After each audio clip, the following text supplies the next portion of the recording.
Welcome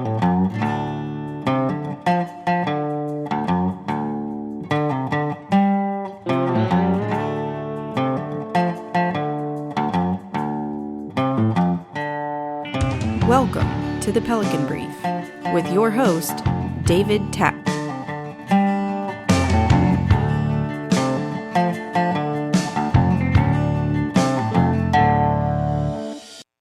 Welcome to the Pelican Brief. I am your host, David Tatman. This is our regular weekly legislative update where we highlight the recently completed week of the 2023 regular session of the Louisiana Legislature, and we look ahead to which is now the final week of the legislative session. We have 4 days remaining in the 2023 regular session. It is the time in the legislative session where we're no longer doing committee meetings, or there are very few committee meetings, and they're mostly hearing House resolutions and Senate resolutions. We also are seeing a lot of floor action because this is the deadline for the crossover rule is June 5th, Monday, today at 5 o'clock.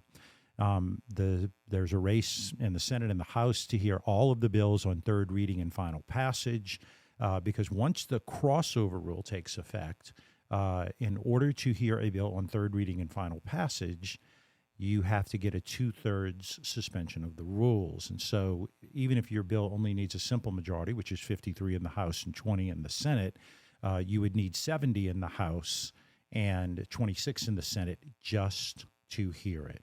So let's talk about some of the big issues. Lots went on with the budget last week. There was lots of very intense conversations going on about the budget. As I've mentioned before, the big deal is busting the cap. It is the biggest challenge right now for the legislature. We have we're awash in one-time cash, $2.2 billion in better than expected tax collections over the past 2 years, and really, frankly, likely more to come in the coming year, a figure well beyond what forecasters predicted just a few months ago. What do we do with all that money? And that's the political rift that's going on right now in the current session. So the Senate and Governor John Bel Edwards want to bust the cap. They want portions of the one-time cash spent on a slate of infrastructure projects. The Senate version of the budget adds back $284 million in annual recurring dollars to fund a teacher pay raise, which was stripped out in the House. That pay raise is short of what the governor asked for. It's only $2,000 for K-12 teacher pay raises and $1,000 for school support workers. John Bell wanted to do $3,000 for school teachers and $1,500 for support workers. So the Senate plan also grows some funding with this extra money for key coastal restoration programs, $40 million grant for homeowners who want to participate in the Fortified Home Program, which is that program where you build back your home stronger so that in, for example, high wind areas, hurricane-prone areas, your roof won't blow off, and we know that's a big deal. If your roof stays on, damages are 70% less than they would be if you lose any part of your roof. The bill also would pay down roughly $500 million, $441 million in pension debt. We haven't paid pension debt for a long time. This would go a long way toward that. Cortez's plan would require the House to raise the spending limit in order to fund lawmakers' district projects, as well as $311 million in hospital funding that the Senate budget only unlocks if the cap is raised. So tensions are high. The budget will come down to the wire. It is actually on the Senate floor today for third reading and final passage. We'll see if it is moved over to the House. There is a lot of negotiation that perhaps the budget won't move until the cap is busted, but we'll see. I want to take a moment for a commercial break. I don't do commercials. We do not make money on this podcast. This is strictly informational for our clients, our friends, and our followers. But I want to plug Jeremy Alford. Jeremy Alford is the publisher and editor of La Politics Weekly. And also the Tracker. It's Louisiana's leading trade publication for elected officials, campaign professionals, and donors. We subscribe to it. I don't know. It is the most up-to-date and the most insider information you'll get on what's going on in politics. If you're interested in Louisiana politics, go to lapolitics.com. Look, Jeremy is very accomplished. He's a regular contributor in New York Times, CNN, Fox, MSNBC, C-SPAN. Jeremy also is the author of a book called The Last Constitution. If you have not read it, you really do need to read it. Was really well done in collaboration with former Speaker of the House and Bubba Henry, and just a great book. He also was a co-author on the book Long Shot, which is the story of John Bel Edwards' rise to the governorship. His political news syndication is carried also by more than a dozen newspapers and magazines across Louisiana. So check Jeremy out at lapolitics.com. If you want to know what's going on, you listen to this podcast and you subscribe to his newsletter. Very cheap, very inexpensive, and worth every penny of it. So there were a couple of other bills that were really interesting that drew a lot of angst in the last week. The Louisiana Legislature had a bill that dealt with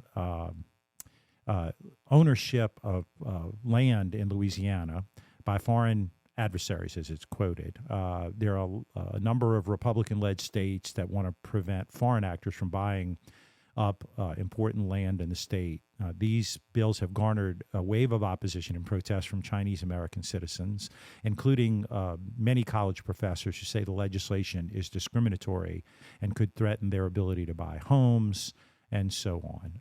So there are a number of bills. House Bill 537, which has drawn the most scrutiny. The House did approve that bill 78-22, and it would basically ban anyone from China, Cuba, Iran, North Korea, Russia, Venezuela from buying or leasing property in Louisiana. Watch that. So there's a lot of stuff. There's another bill that created a lot of controversy during this legislative session. It is referred to as the Gender Affirming Care Bill. It is House Bill 648 by Gabe Ferment. That bill died in the Senate Health and Welfare Committee on a 4-3 vote. Very, very intense testimony, very intense conversation. It failed. But the bill was revived in a procedural process whereby the Senate recommitted the bill, voted to recommit the bill to the Senate Judiciary A Committee. The justification for that recommittal was related to the part of the bill that dealt with the civil law aspects of it. So the Judiciary A Committee is the Senate committee charged with that jurisdiction. The bill was passed out of Senate Judiciary A and is on the floor for final passage. Texas just passed a bill this week that would ban doctors from giving treatments such as puberty blockers, hormones, and surgeries to people younger than 18. Expect heavy debate when this bill is on the Senate floor on Monday. Let's move over to film and economic development. House Bill 562 by Speaker Schexnayder was debated on the Senate floor last night. It passed 34-4, pretty overwhelmingly. The legislation simply extends the sunset, provides for better exposure to Louisiana by requiring the promotional graphic, like the Georgia peach, to be moved up in the final product. Georgia has the peach. We're going to get a new logo that's going to be very noticeable. It also provides more robust reporting of where the dollars in the program are spent. Many areas benefit from the film program regardless of where the project was actually filmed at. The bill would help track expenditures where they happen, like lumber from North Louisiana, caterers from areas of South Louisiana that might not have on-location filming or studios.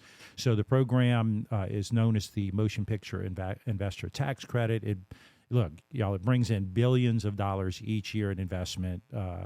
It creates over 10,000 high-quality, high-paying jobs. It's a really good bill. It's a clean industry, and it helps reverse the brain drain of our state. So currently, the sunset is at 2025. This would extend the sunset to 2031. So here's a did you know? Did you know there was a bill that would limit young people access to social media? There is. So Senate Bill 162 by Senator McMath of Covington would address what he calls a public health crisis of children and teenagers spending too much time on social media and encountering dangerous contact. It is modeled after a Utah law that banned the use of social media without their parents' permission. If the bill is passed and enacted, it would not take effect until July 1st of 2024, which would give the legislature and regulatory bodies more time to fine-tune that initiative. I did not mention it previously, but I thought it was an interesting piece. So remember, you can watch all of the action at the Capitol live or through archived video proceedings. The state website is www.legis.la.gov. That's www.legis.la.gov. You can also download the app LA Ledge to watch the final week of the regular session. Could be a veto session, could be a special session. We'll see. They're both fantastic resources, and just like Jeremy's publication, you should tune into those. So we are the Pelican Brief. You can follow us on social media. You can like us on Facebook, follow us on Instagram and Twitter.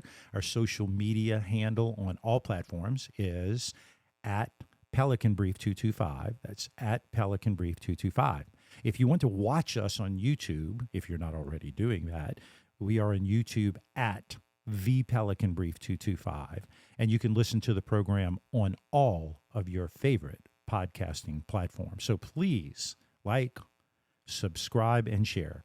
If you have any issues that you think we should dig deeper into, please let us know. You can post in our feeds or email our show at thepelicanbrief225@gmail.com. So you know the rule. If you have a good take, we'll mention it on the show. If you have a great take, you're going to end up being a guest. And speaking of guests, we are in the process of scheduling a few very interesting guests. Tyler Bridges will be on our show soon.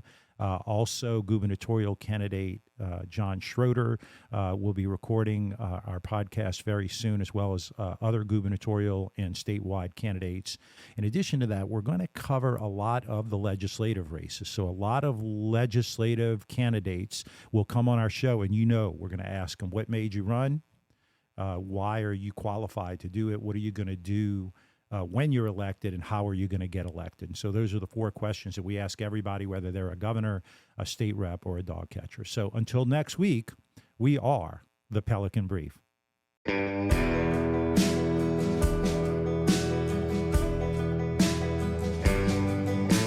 The Pelican Brief is an off-script production.